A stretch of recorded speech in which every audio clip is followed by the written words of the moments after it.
Public and private schools are expected to be ready for the full implementation of the K-12 education program. University of Makati President Tomas Lopez made the statement at the start of the K-12 summit being held at UMAC. Education Secretary Armin Luistro led the summit, which will last until tomorrow. Attending the gathering are representatives from various schools within and outside Metro Manila.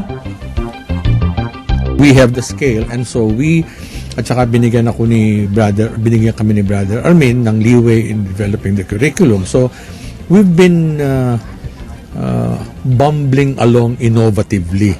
So we're testing as we move along, trying out.